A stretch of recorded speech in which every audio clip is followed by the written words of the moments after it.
जय हिंद दोस्तों, आप सभी का स्वागत है एक बार फिर से आपके अपने यूट्यूब चैनल यूनिक ज्ञान में। तो आज हम गैंग्रीन कहानी का पूर्णतः सारांश अच्छे से समझेंगे और जानेंगे।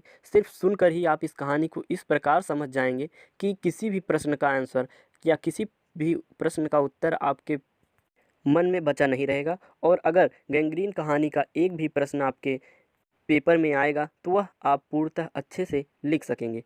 जो गैंग्रीन कहानी है उसके लेखक अज्ञेय जी हैं, जो कि कथा साहित्य में क्रांतिकारी परिवर्तन के प्रणेता कहे जाते हैं। और उनकी एक चर्चित कहानी है गैंग्रीन। इस कहानी में संबंधों की वास्तविकता पर प्रकाश डाला गया है। जैसे कि लेखक अपने दूर के रिश्ते की बहन जो मालती है, जिसे वह अपनी सखी मानता है, से मिलने 18 मील पैदल चलकर पहुंचता है। जो लेखक है वह अपने आप को वहाँ पर दर्शाता है, जो कि अपने रिश्ते की दूर की एक रिश्ते की बहन है जिसका नाम मालती है, उससे मिलने 18 मील पैदल चलकर जाता है। और लेखक और मालती जो है बचपन में इकट्ठे खेलने पढ़ने में व्यतीत हुआ है। मतलब लेखक और उसकी जो दूर की बहन मालती है, उन दोनों का बचपन का समय एक साथ गुजरा है। अर्थात वह एक दूसरे को अच्छे से जानते थे। लेकिन आज जो मालती है वह एक विवाहिता स्त्री है, एक बच्चे की माँ भी है। उनका पति एक डॉक्टर है, अर्थात जो मालती हैं उनका जो पति है वह एक डॉक्टर है। उसका अधिकतर समय अस्पताल में व्यतीत होता है। जैसे कि वह डॉक्टर हैं और पोस्टेड हैं, तो उनका जो अधिकतर समय है वह अस्पताल में ही व्यतीत होता है। वार्तालाप के क्रम में आए उतार चढ़ाव को लेखक अनुभव करता है कि मालती की आंखों में विचित्र सा भाव है। पहुंचते ही जो लेखक हैं वह मालती से जब बातें करने लगता है, तो जो उतार चढ़ाव होते हैं वार्तालाप के क्रम में, तो उससे उसे यह प्रतीत होता है, वह जो उसकी आंखों में एक प्रकार का भाव होता है वह अजीब कुछ होता है। मानो वह भीतर कहीं कुछ चेष्टा कर रही है कि किसी बीती बात को याद करने की, किसी बिखरे हुए वायुमंडल को पुनः जगाकर गतिमान करने की, या किसी टूटे हुए रिश्ते को पुनः जोड़ने की। वह जो कहानीकार लेखक हैं वह कहते हैं कि मालती वह अपने पुराने हुए दिनों को याद करके कुछ ऐसा प्रतीत करना चाह रही है, लेकिन कर नहीं पा रही है। मालती घर के काम में कोल्हू के बैल की तरह लगी रहती थी। यहाँ पर उसका पति जब अस्पताल चला जाता था तो वह कोल्हू के बैल के समान कार्य में लगातार हमेशा लगी रहती थी। और जब लेखक वहाँ पर जाकर बैठता है, बातें करता है, वहाँ के वायुमंडल से उसे ऐसा प्रतीत होता है कि कुछ अजीब सा, जैसा कि कोई मन में हर्षोल्लास रह ही नहीं गया हो।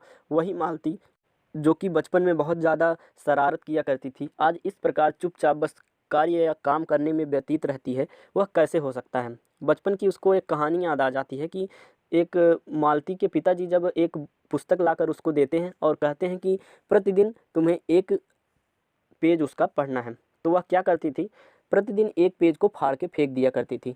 जब कुछ दिनों पश्चात उसके पिताजी बोलते हैं कि लाओ बेटा तुमने क्या पढ़ा है, उससे पूछते हैं, तो वह कहती है कि हाँ पिताजी मैंने सब पूरा पढ़ लिया है। तो वह बोलते हैं कि लाइए पुस्तक दिखाइए, तो वह हिचकिचाती है और बाद में बोलती है कि मेरा पढ़ने लिखने का मन नहीं है। और आज वही मालती एक एक अखबार के पेज को पाकर इस प्रकार पढ़ती है कि वह जैसे कि पढ़ने के लिए बहुत ही उतावली है और उसके मन में कोई चंचलता की भावना इस समय दिखाई नहीं दे रही है।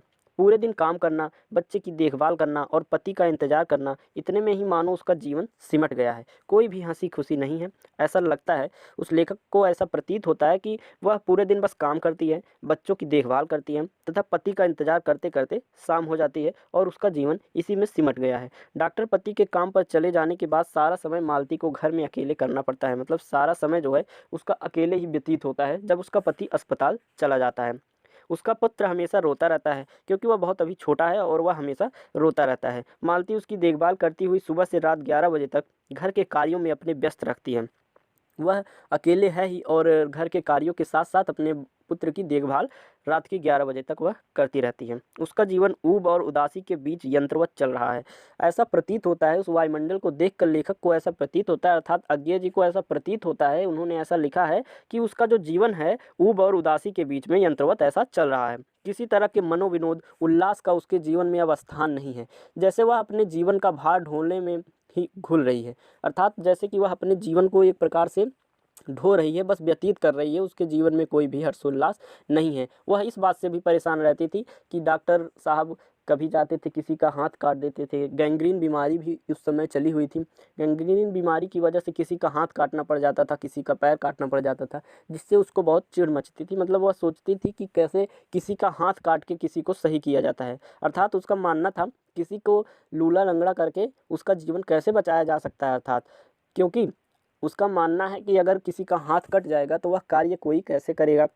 लेकिन उसे यह नहीं पता है कि गैंग्रीन ऐसी बीमारी है कि जिस अंग में होता है उसे अगर अलग न किया जाए तो वह पूरे शरीर में फैल जाएगी और मनुष्य की मृत्यु हो जाएगी।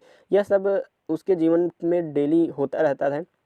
उसके पति सुबह 10 बजे जाते हैं, दोपहर में आते हैं, आराम करते हैं, खाते हैं और फिर वापस जाकर फिर रात में वापस आते हैं। पूरा दिन उसका अकेले ही बीतता है। वह घर के कार्य करती है, बच्चों की देखभाल करती हैं, बस यही उसके जीवन में चल रहा होता है। इस प्रकार मालती के जीवन के माध्यम से लेखक ने मध्यम वर्गीय भारतीय घरेलू स्त्री के जीवन और मनोदशा का वर्णन किया है।